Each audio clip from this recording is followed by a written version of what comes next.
Saudara, pengungkapan kasus judi online terus bergulir. Terbaru, nama Menteri Komunikasi dan Informatika periode 2023-2024 Budi Ari ikut terseret. Dalam dakwaan jaksa, nama Budi Ari ini disebut oleh terdakwa kasus judi online.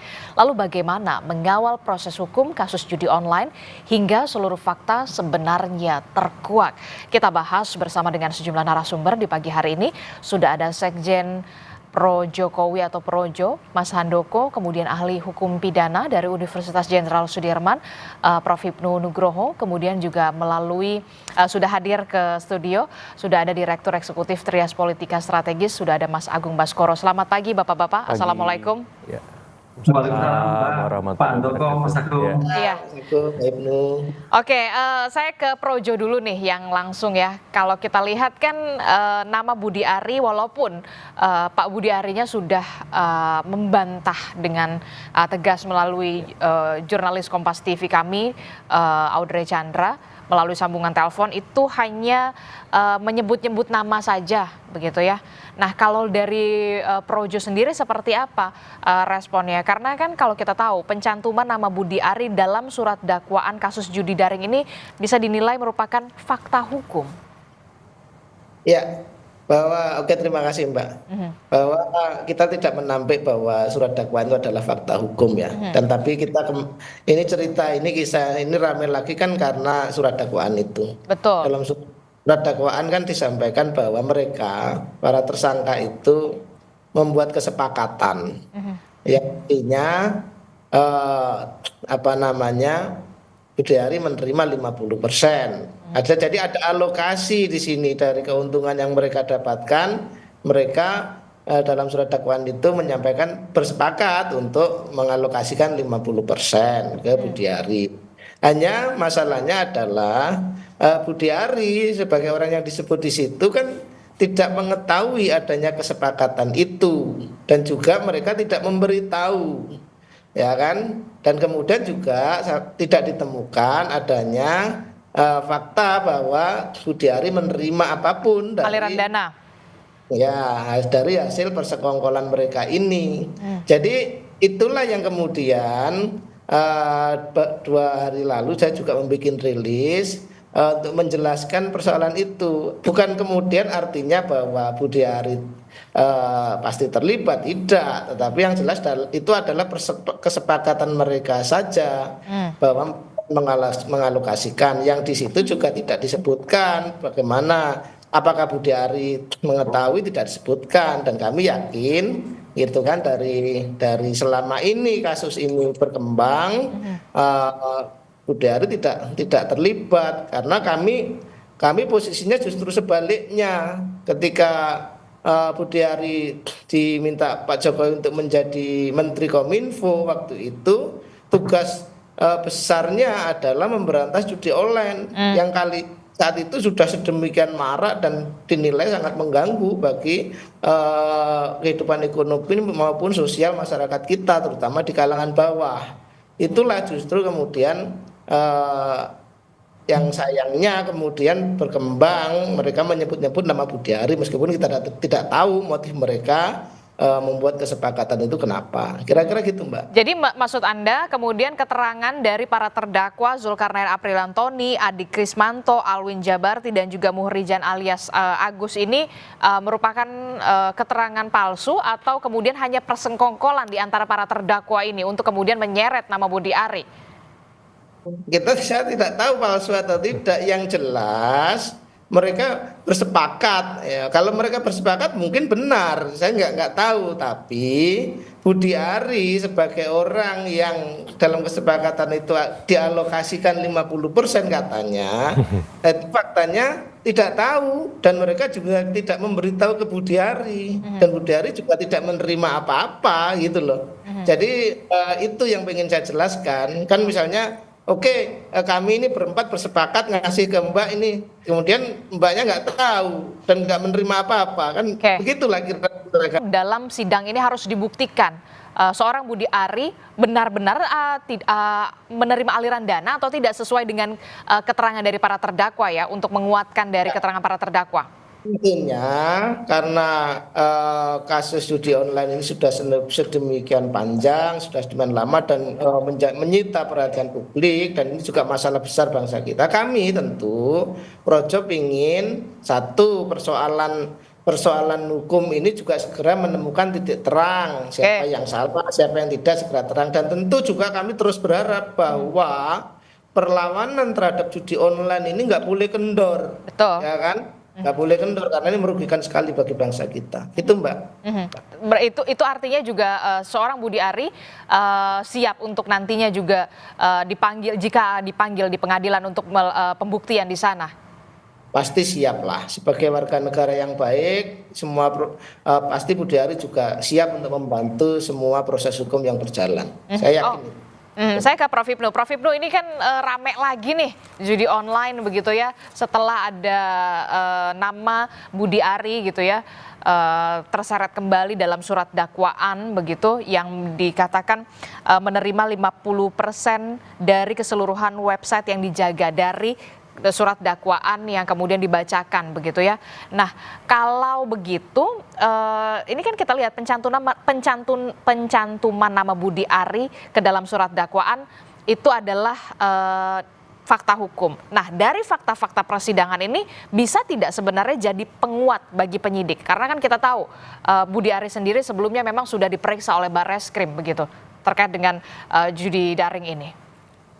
Ya, gini Mbak Asti, jadi surat dakwaan itu adalah dokumen resmi yang dibuat oleh jaksa penuntut umum yang berdasarkan berita acara pemeriksaan di tingkat penyidikan yang kemudian diformulasikan dalam surat dakwaan. Formulasi surat dakwaan mengandung syarat formil dan syarat material. Syarat formil tentang identitas, syarat material tentang lokus dan tempus delicti dari suatu perbuatan yang dilakukan. Oleh karena itu, ketika menyebut orang-orang yang ada dalam surat dakwaan yang mungkin belum tentu, itu untuk menggambarkan suatu peristiwa yang terjadi ketika itu dalam suatu peristiwa terhadap judul, terhadap pengawanan web judul. Nah, ini yang digambarkan secara konkret. Nah, dalam penggambaran itu sudah barang tentu sudah ada siapa terdakwanya di antara 4. Nah, kemudian bagaimana yang lain? Itu akan diklarifikasi. Karena dalam mencari pidana itu adalah mencari kebenaran material, kebenaran sebenarnya. Sejauh mana di antara terdakwa dan yang disebut-sebut itu ada suatu hubungan. Memang ya dalam hal kajian pengungkapan suatu perkara itu Barreskrim juga penyidik Polri ini mungkin agak ragu. Ketika itu di penyidik, kemudian dilempar ke penuntut umum untuk menunggu dalam suatu pembuktian. Makanya kalau memang nanti seperti Pak tadi disampaikan bahwa Pak Handoko tadi, ya nanti kan dihadirkan. Pertanyaan dihadirkan nanti, adakah penguat ataukah tidak? Ini yang akan timbul di dalam suatu persidangan nanti. Jadi persidangan dalam suatu konsep persidangan mencari bukti itu bagian juga alternatif. Ketika dalam penyidikan itu masih ragu-ragu, dilempar pada penuntut, siapa tahu dalam penuntutan ini akan berkembang, akan menunjukkan bukti-bukti. Kalau tidak, ya sudah selesai. Jadi Anda ingin mengatakan kepolisian ragu-ragu kemudian dilempar kemudian ke kejaksaan begitu? Ya, karena kalimatnya kan ada namanya itu pembagian tadi Pak Handoko tadi. Menerima atau tidak itu lain soal, tapi disebut itu artinya kan, wah ini gimana ini kan gitu kan. Sebab kalau menerima dakwaannya bukan 27, mungkin permufakatan kan itu kan. Persekongkolan ini kan tidak. Ini kan kaitannya adalah mentransmisikan konten judi online. Nah gitu loh. Nah, mengkontensikan online itu berarti kan mungkin Pak Menteri itu hanya karena sebagai menteri ya diminta kaitannya bagaimana kok ini bisa terjadi. Nah itu suatu yang wajar karena semua yang bertanggung jawab itu adalah menteri dalam suatu penilaian suatu perkara begitu. Oke, berarti menunggu dulu pembuktian di persidangan, baru kemudian ketika di persidangan pembuktiannya sudah jelas, barulah kemudian penyidik bisa bekerja di sini atau bagaimana sebenarnya? Kan sudah 4 tersangka nanti, Mbak. 4 tersangka ini harus terbuka nanti. Bagaimana terjadi? Betulkah ada kesepakatan betulkah sudah menerima ataukah hanya menulis dari Pak Handoko tadi, wah ini ancang-ancang untuk besok dan sebagainya. Itu yang terjadi. Kalau itu terjadi nanti, ya lain soal. Tapi kalau tidak, ya berarti tidak terjadi apa-apa. Disinilah yang akan diupas nanti dalam suatu pembuktian, khususnya adalah peran tersangka ini. Apakah nanti membuka ataukah tidak, ataukah hanya sekedar menulis tadi. Begitu. Oke, berarti perlu ada konfrontir di sini ya. Seorang Budi Ari di persidangan perlu hadir di sana dengan dikonfrontir dengan para terdakwa sesuai dengan keterangan terdakwa yang masuk ke dalam surat dakwaan. Ya, kalau surat dakwaannya berbunyi seperti itu, mau tidak mau ada konfrontasi, dikonfrontir. Karena paling tidak sebagai menteri kok ditulis seperti ini, betul atau tidak? Oh tidak, karena begini. Oh betul lah. Ini nanti akan diadu nanti dari para terdakwa yang sekarang ini yang menyebutkan dalam dakwaan seperti itu. Oke, bagaimana respon Projo? Harus ada konfrontir di sana, dikonfrontir antara Budi Ari dan juga para terdakwa untuk membuktikan. Itu proses hukum, Mbak. Silahkan proses hukum berjalan dengan baik ya. Kita warga negara yang baik tentu ngikutin semua proses hukum yang baik. Kalau kemudian di situ dinyatakan oh tidak ada bukti apa-apa, ya sudah, memang Budi Ari tidak terlibat, kan silakan. Kalau kemudian ternyata ada keperluan lain, ya tentu Budi Ari sangat siap, karena kayak misalnya waktu lalu dipanggil oleh Barreskrim untuk memberikan keterangan, ya datang memberikan keterangan. Jadi niatnya memang niat baik. Ini kami dari Project juga menilai sebagai bagian dari perjuangan kita bersama untuk memberantas judi online. Memperjelas situasi ini saya pikir satu hal yang bagus. Nanti bagaimana arah pemberantasan judi online ke depan bisa berjalan. Kira-kira gitu, Mbak. Termasuk juga tidak hanya pembuktian konfrontir antara terdakwa dan juga Budi Ari di persidangan, tapi kemudian yang jadi pertanyaan saya, Prof. Hipnu, perlu tidak kemudian PPATK masuk di sana, kemudian KPK masuk di sana, dan juga Jampitsus Kejaksaan Agung juga masuk di sana untuk kemudian bisa benar-benar mengusut soal adanya dugaan aliran dana atau tidak, untuk benar-benar bisa mengklirkan ini. Jangan sampai kemudian hanya sebatas di surat dakwaan, walaupun surat dakwaan itu memang merupakan fakta hukum. Ya, kan kalau Barreskrim kan menyidik terhadap tindak pidana umumnya. Kan itu. Jadi sekarang ini terkait dengan tindak pidana umum terhadap judi online. Apa terkait pembaginya. Jadi yang menarik ini gini, Mbak. Jadi siapa yang judi itu malah nggak kelihatan, tapi orang-orang yang terkait membacking, memfasilitasi yang kena. Ini yang menarik. Justru artinya siapa yang judi lah itu ketahuan. Oh A, B, C dan sebagainya. Itu yang rame. Ini enggak kita. Malah yang terjadi adalah pihak-pihak yang memfasilitasi, pihak-pihak yang tanda petik yang kita diskusikan sekarang ini. Ini yang agak sebetulnya sekunder ini. Tapi itu yang primer itu yang judi online itu, seperti yang kemarin di Lampung, wah itu baru kena ini A, B, C, D dan sebagainya sekian orang lah. Ini yang nggak terungkap ya, nggak terungkap. Tapi ya oke lah, ini bagian dari upaya negara untuk melakukan suatu penindakan judi online lah. Pertanyaannya apakah penegak hukum yang lain? Tergantung. Karena kalau KPK itu terkait kaitannya dengan korupsi. Apakah ada suatu suap? Apakah itu terjadi penyalahgunaan kewenangan? Nah gitu. Demikian juga jaksa. Jadi semua lembaga penegak hukum yang ada sesuai dengan porsi masing-masing. Tapi yang saya tahu, ketika suatu perjanji, ada suatu MOU, ketika suatu tindak pidana sudah sepakati, dilakukan suatu tindak pidana tersendiri. Siapa? Oh Barreskrim dulu, biar tuntas, baru kemudian yang lain.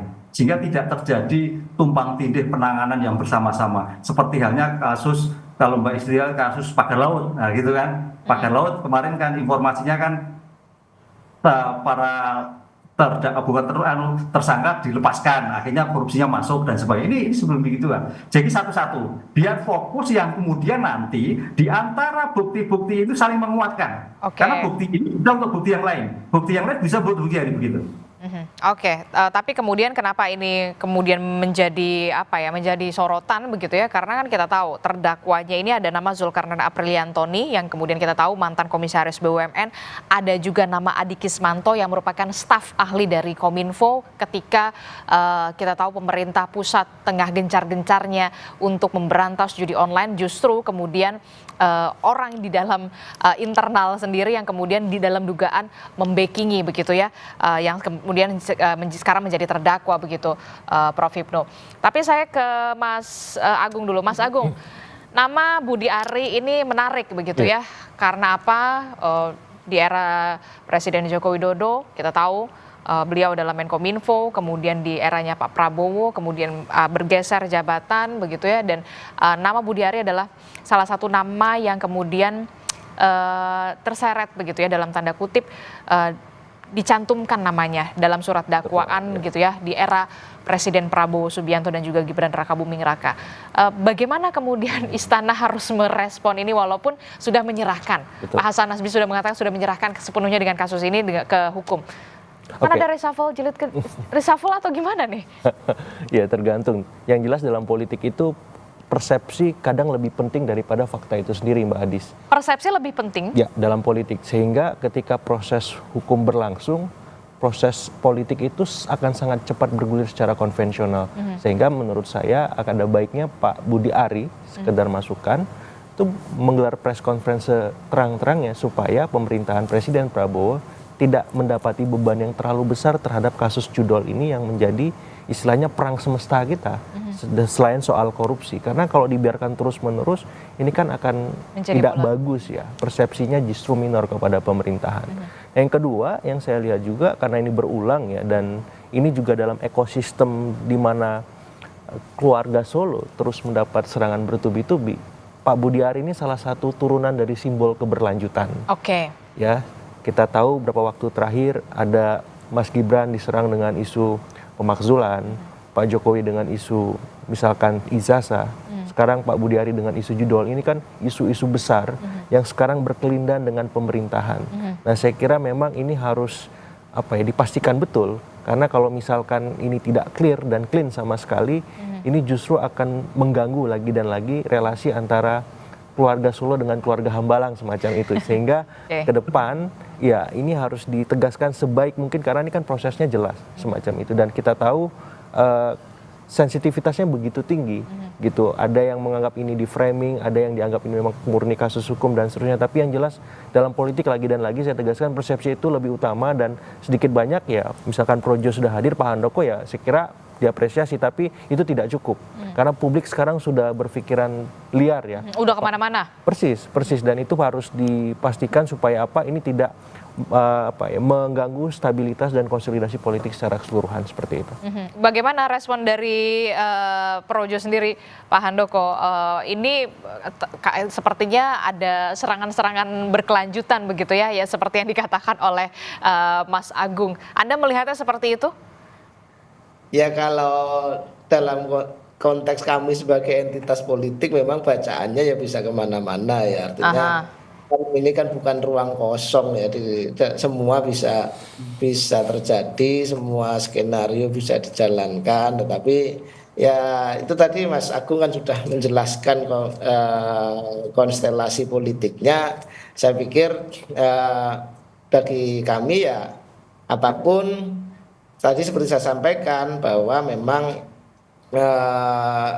silahkan berkembang konstelasi politik macam-macam. Bagi kami sekarang kami fokus bagaimana terus mensukseskan pemerintahan Prabowo Gibran sebagai kelanjutan dari pemerintahan Pak Jokowi yang kemarin. Nah, terutama kenapa isu ini penting bagi kami, karena ini judi online ini selain merupakan gangguan yang besar ya bagi kehidupan ekonomi dan sosial kita. Kita udah ngelihat itu berbagai macam korban, ada orang gantung diri, ada orang dibunuh istrinya gara-gara judol. Nah, dan juga selain begitu pentingnya, tentu juga karena ini juga menjadi concern dari Pak Jokowi waktu itu, yang kemudian juga terus berlanjut ke pemerintahan kali ini. Jadi kami fokus ke situ, Mbak, bagaimana mensukseskan itu.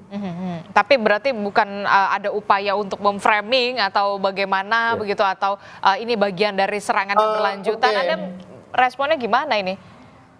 Ya, kami itu ada saya sebutkan dalam rilis saya kemarin bahwa memang masalahnya kan begini, ketika fakta hukumnya itu adalah seperti yang kita tadi bahas, kemudian narasi yang berkembang di apa namanya di media, misalkan judul-judul berita, misalkan ada judul Budi Ari diduga ini yang menduga siapa gitu kan, nggak jelas gitu kan, karena fakta hukumnya seperti yang kita bahas tadi, atau kemudian muncul cerita seolah-olah bahwa benar, karena ini persepsi ya, memainkan persepsi ya. Kemudian tapi kan di surat dakwaan sudah jelas memang tertulis seperti itu, Pak Handoko, termasuk juga soal Budi Ari pernah diperiksa oleh Kops Pemberantasan Tindak Pidana Korupsi Polri pada 19 Desember 2024. Betul, faktanya menyebutkan bahwa para tersangka ini 4 orang ini bersepakat yang tadi sudah kita sampaikan.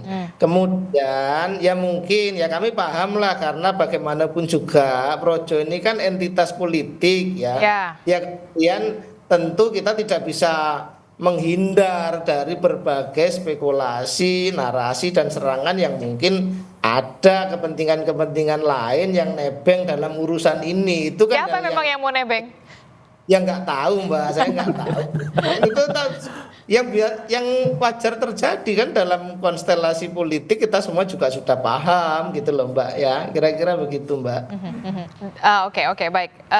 Termasuk juga kalau kata Mas Agung adalah perlu sebenarnya seorang Budi Ari ini menggelar konferensi pers supaya clear, keterangannya jelas sejelas-jelasnya kepada publik, jangan sampai kemudian menimbulkan presiden buruk juga kepada pemerintahan Prabowo Gibran begitu, termasuk juga asumsi-asumsi yang terlanjur sudah liar kemana-mana begitu. Ya. Siapkah kemudian Budi Ari? Dengan usulannya Mas Agung didengar Pak Budi Ari hari ini, dan beliau nanti nggak tahu langkah apa ya yang dilakukan, apakah menggelar konferensi pers atau apa. Tapi kemarin juga beliau juga ketika dikontak wartawan juga merespon, memberikan statement-statement. Artinya itu adalah bahwa kami baik Budi Ari maupun Projo gitu ya sangat terbuka dan mendukung semua proses untuk membuat ini menjadi semakin terang benderang, kira-kira gitu Mbak. Tapi terasa nggak sih sekarang Projo memang lagi diserang nih, sepertinya gitu, kalau menurut Mas Agung? Nanti kalau sekali jadi aktivis politik ya hari-hari diserang Mbak, biasa aja. Oke, kalau Mas Agung gimana nih konstelasi politiknya makin panas nih kayaknya hari-hari ini setelah nama Budi Ari ini sudah disebut-sebut gitu di dalam surat dakwaan. Konstelasi politiknya apakah nanti akan ada perubahan yang signifikan atau seperti apa? Persis. Jadi kan kalau Mbak Adis tadi nanya apakah ada celah reshuffle terjadi, saya kira kalau memang kasus hukum ini terus bergulir, kemudian juga persepsi politik juga mengelilingnya dengan intensif, mau nggak mau itu akan jadi pertimbangan bagi presiden. Karena setiap presiden melakukan reshuffle itu kan ada 3 pertimbangan. Betul. Pertimbangan pertama itu soal politis.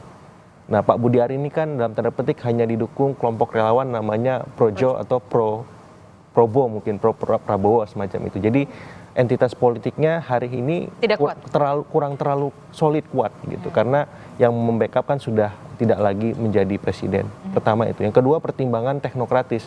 Ini ada koperasi merah putih yang itu menjadi salah satu istilahnya program besar dari Hasta Cita, 17 program prioritas dan quick win-nya Pak Prabowo. Jadi kalau ini terganggu pelaksanakannya, otomatis dimensi teknokratisnya akan juga masuk. Artinya Pak Budi Ari mau nggak mau akan mengalihkan sebagian besar energinya untuk menghadapi kasus judol ini semacam itu. Sehingga ketika masuk ke dalam persepsi yang ketiga, ketika presiden mau reshuffle itu ada pertimbangan yuridis. Kalau sudah ada celah masuk ke sana terlalu dalam, terlalu lanjut, maka ketiga-tiga pertimbangan itu akan mendapat checklist semua. Kalau yang sekarang checklistnya udah berapa? Saya kira baru masuk pertimbangan politis ya, baru politis. Baru politis dari 3. Karena teknokratisnya Koperasi Merah Putih masih jalan terus yuridisnya masih dalam proses penyelidikan semacam itu. Jadi kalau checklist kedua masuk, ketiga juga, ya kemungkinan reshuffle itu sangat besar. Karena kan ini bakal mengganggu program-program Presiden Prabowo semacam itu. Tapi kalau hanya sebatas tadi ya, cuman semacam dakwaan, kemudian harus dibuktikan ternyata tidak terbukti ataupun sebaliknya, ya itu nanti tergantung penegak hukumnya seperti apa. Tapi yang jelas, kenapa menjadi relevan Pak Budi Ari kemudian menggelar semacam press conference itu untuk menegaskan sebenarnya bagaimana duduk persoalan ini supaya tidak liar dan tidak kemana-mana ini barang semacam itu. Dan kemarin memang sempat saya lihat beberapa di media Pak Budi Ari sudah menjelaskan, tapi itu terlalu singkat. Jadi publik pun juga nggak terlalu fokus, sehingga kasus ini akarnya masalahnya seperti apa terhadap 4 orang terdakwa tadi yang memberikan keterangan, karena sangat detail. Setorannya berapa, inisial kodenya gimana. Saya orang yang awam hukum misalkan sampai ini kok sampai sedetail ini gitu kan. Sampai berapa persen, berapa betul, persennya. berapa persennya, inisial yang diberikan apa semacam itu, terus harga berapa ininya, setorannya itu kan detail banget gitu. Dan kalau udah semacam itu kan berarti ada sesuatu di sana, dan Pak Budi Ari harus menggelar press conference sedetail itu juga. Apakah inisial itu memang benar adanya misalkan, kemudian setorannya segitu. Termasuk nama orang yang kemudian sebenarnya tidak lolos di Kominfo tapi juga masuk. Relasinya harus diklarifikasi sejauh mana, sehingga ya publik, oh ternyata Pak Budi Ari firm tidak terlibat, ataupun memang nanti penyelidik akan menindaklanjuti, sehingga ini terang. Dan saya berharap memang kasus ini bisa clear, sehingga kita bisa menelusuri akar yang kata Pak Hipnu tadi kan, ini yang judulnya aja nggak diganggu-ganggu, malah yang memfasilitasi saja. Saya berharap ini proporsional. Yang difasilitasi ia juga harus kita ungkap, yang pelakunya juga, karena ini perang semesta kita selain soal korupsi seperti itu. Jadi bandarnya sama afiliatornya harus wajib. Jangan afiliatornya aja. Semacam itu, karena ini akarnya kan semacam itu. Lalu bagaimana kemudian, benarkah Budi Ari sudah siap untuk bisa menyampaikan secara detail begitu ke hadapan publik, karena memang di surat dakwaan pun secara detail, termasuk juga benarkah polisi nanti juga akan bisa bergerak cepat dengan adanya fakta hukum dari persidangan, termasuk juga nanti pembuktiannya akan seperti apa? Jangan dijawab dulu Prof. Hipnu dan juga Mas Handoko, kita akan kembali usai jeda. Kami kembali.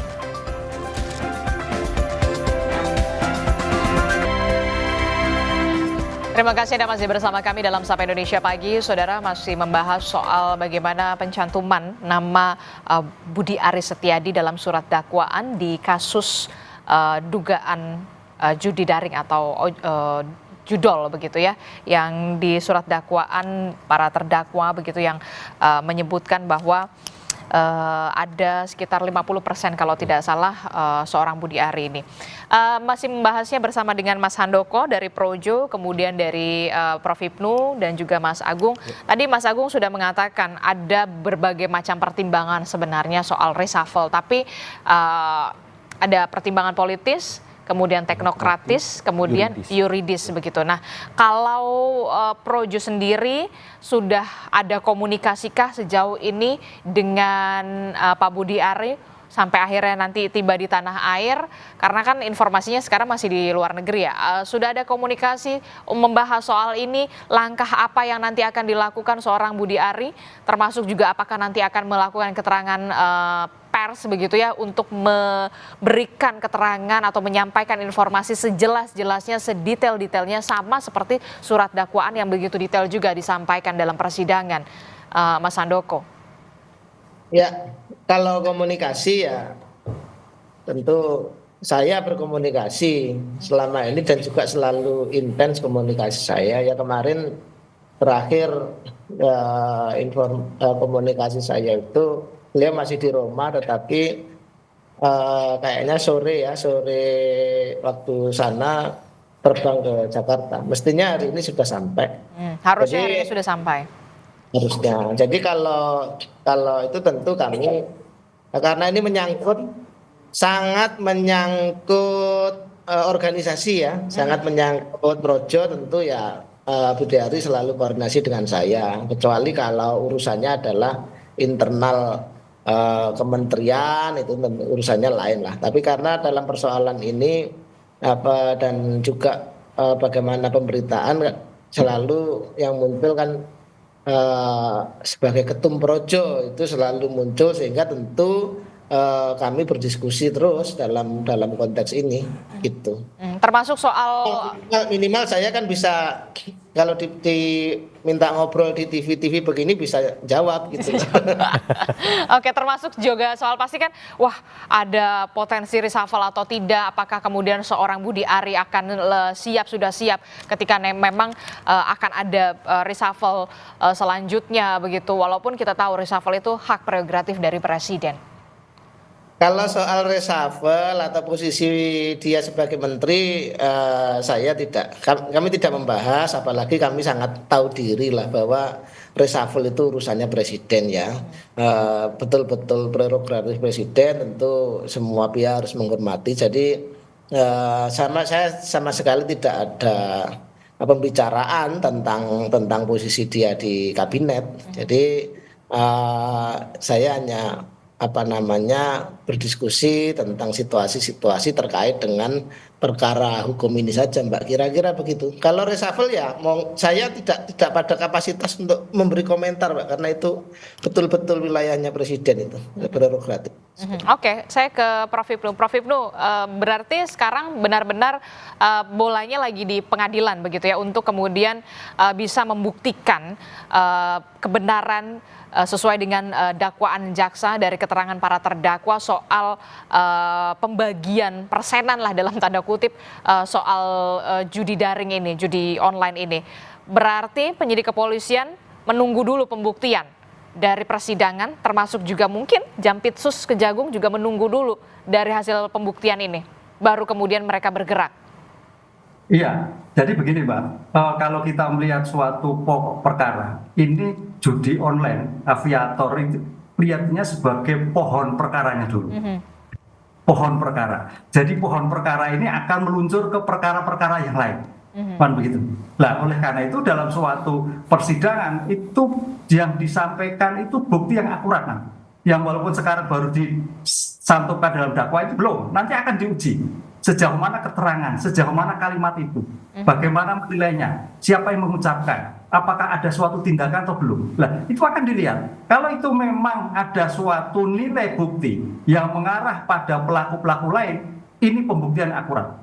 Karena apa? Dalam pengungkapan perkara itu, di dalam suatu kriminalistik bisa dipraadjudikasi, bisa di pembuktian, karena pembuktian itu akan mengembang. Tadi saya katakan sebagai pohon perkara. Sehingga dengan demikian, perkara ini kalau memang nanti ada suatu tindakan-tindakan lain atau subjek lain bisa menjadi jilid 1, jilid 2, mungkin kait korupsinya, mungkin terkait dengan KPK-nya, banyak hal yang terjadi.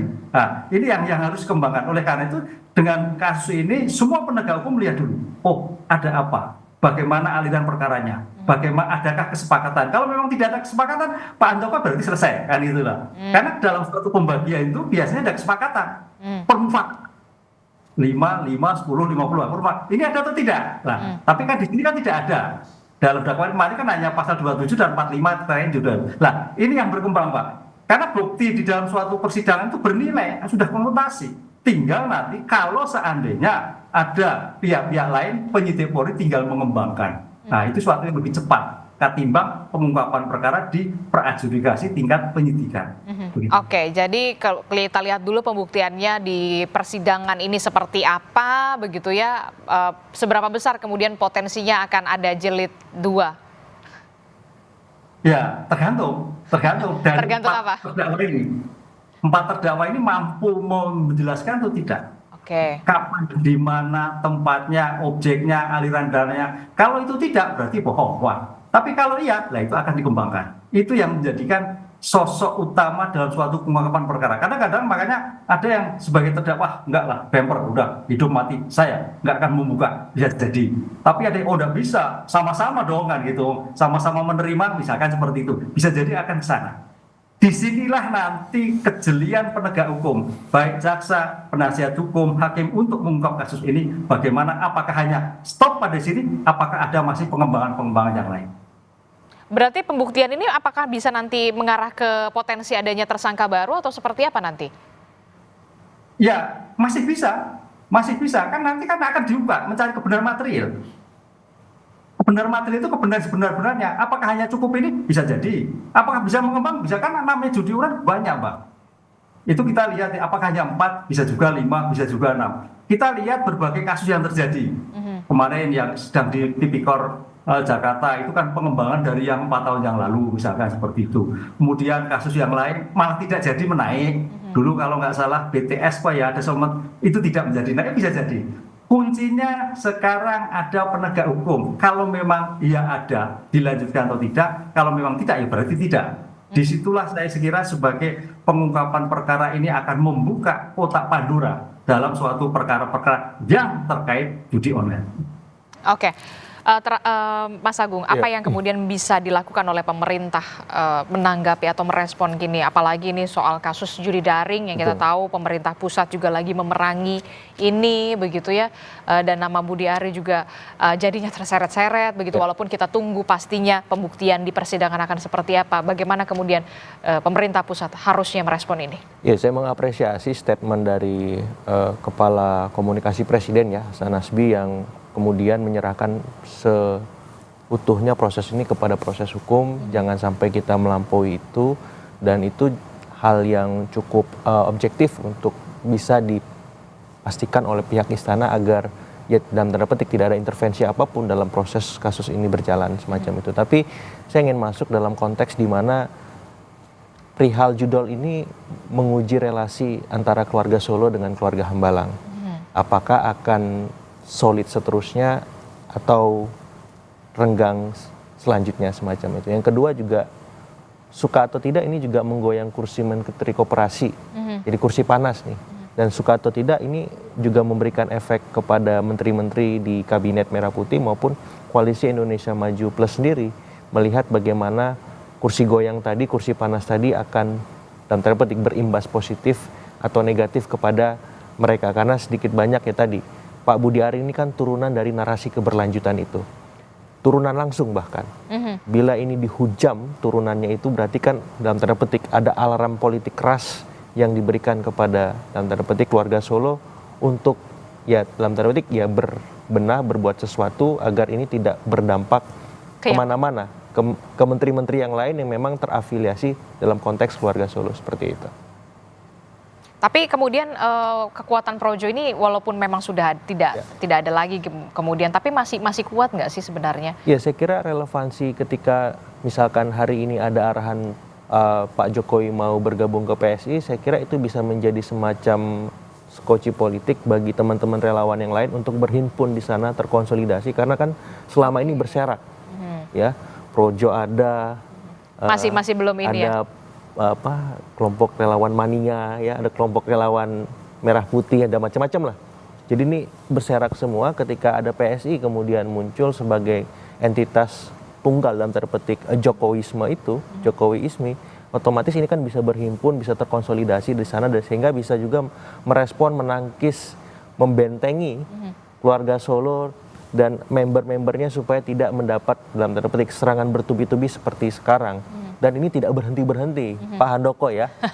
Dari mulai pemakzulan, ijazah, ini judul, besok apalagi saya nggak tahu gitu. Ada aja, dan ini langsung menyedot perhatian publik. Karena memang epicentrum politik kita kan beredar di antara orbit Hambalang, Solo, dan kemudian Teuku Umar ya. Jadi ketika bersin aja di salah satu epicentrum politik itu sudah ramai. Apalagi ini lebih dari bersin ya, berkali-kali lipat, sehingga ya setiap entitas tadi mau nggak mau harus selalu bersiap merespon beragam dinamika politik di panggung depan kita seperti itu. Termasuk juga upaya seorang Joko Widodo akhirnya kemudian akhirnya kok mau ya gitu ya ikut juga ke PSI begitu ya. Persis, karena memang beliau butuh dalam tanda petik kendaraan, walaupun ada yang statement lebih butuh PSI terhadap Pak Jokowi. Tapi kalau saya melihat ini setara relasinya, sama-sama butuh. Karena biar bagaimanapun kalau Pak Jokowi ingin melanggengkan legasinya, pengaruhnya, dia harus punya institusi politik resmi formal yang bisa masuk ke dalam sistem politik kita. Dan itu bisa memberikan dampak signifikan ke ranah eksekutif, yudikatif, legislatif, dan pos-pos strategis yang lain. Tapi kalau hanya sebatas beliau perorangan, perseorangan, hanya mengandalkan magnet figur dia, sampai kapan ini bisa berlangsung seperti itu. Tapi kalau dia berpartai, contohnya jelas Pak SBY, Ibu Mega, dan yang lain semacam itu punya kekuatan. Punya kekuatan. Karena hampir semua presiden punya partai kan. Pak Gus Dur juga punya PKB semacam itu. Jadi tinggal Pak Jokowi partainya apa. Sementara di partai-partai yang sudah eksis di parlemen ini mataharinya sudah terbit dan terik. Nah, Pak Jokowi harus menemukan satu partai, apakah misalkan ada partai projo atau ya fokus ke PSI aja atau seperti apa? Nah, kita serahkan ke Pak Jokowi. Nah, itu dia, gimana Mas Handoko? Ini juga menguji relasi antara Solo dan juga Hambalang, termasuk juga Pak Jokowi tampaknya harus punya kendaraan politik begitu ya, mungkin ke PSI atau ke Projo, partai Projo. Mas Handoko. Projo, Pak. Gimana Mas Handoko terakhir? Mas Handoko masih di mute? Oke, silahkan Mas Handoko terakhir, singkat saja. Ya, kalau soal itu kita lihat saja nanti. Ya, lihat saja nanti. Itu. Termasuk juga menguji relasi Hambalang dan juga Solo. Sudah dijelaskan sama Mas Agung tadi. Saya pikir saya ini kan nanti kayak pengamat saya kalau ngomong itu nanti ya. Oke, nanti kita akan tunggu saja seperti apa ya langkah dari seorang Joko Widodo ya. Oke, terakhir Prof. Hipnu, apa yang kemudian bisa dilakukan oleh pengadilan yang saat ini kemudian tadi Anda sebutkan bolanya lagi di pengadilan, apa yang bisa dilakukan oleh Kejaksaan Agung termasuk juga mungkin KPK dan juga kepolisian? Ya, karena sekarang sudah masuk proses hukum, fokus pada pembuktian. Karena pembuktian itu nilai jantungnya suatu persidangan. Apakah pada hanya kasus judul, apakah pada merembet kepada yang lain. Itulah juga nanti di pembuktian kali ini. Karena di dalam pembuktian di persidangan itu akan bernilai apabila berkaitan dengan bukti yang lain. Akan bernilai apabila keterangan satu saksi sesuai dengan saksi yang lain. Akan bernilai apabila keterangan saksi berhubungan dengan yang lain. Disitulah makanya akan mempermudah apabila terjadi kemungkinan pada tindak pidana lain yang menyangkut pada subjek lain. Disitulah saya kira menjadikan barometer untuk mengungkap suatu kejahatan-kejahatan yang mungkin timbul. Kalau nggak timbul nggak apa-apa. Yang mungkin timbul terhadap permasalahan judi online. Oke, kita kawal terus nantinya persidangan dari para terdakwa ini, khususnya di agenda pembuktian, termasuk juga kemungkinan seorang Budi Ari Setiadi ini akan memenuhi juga panggilan dari pengadilan untuk diberikan keterangannya atau memberikan keterangannya secara jelas dan juga detail supaya benar-benar bisa clean and clear begitu ya, Mas Handoko. Terima kasih Mas Handoko dari Projo telah bergabung bersama kami dan juga ada Prof. Hipnu telah bergabung bersama kami. Mas Agung, terima kasih juga sudah hadir ke studio. Terima kasih Bapak-bapak, sehat selalu. Assalamualaikum. Selamat pagi.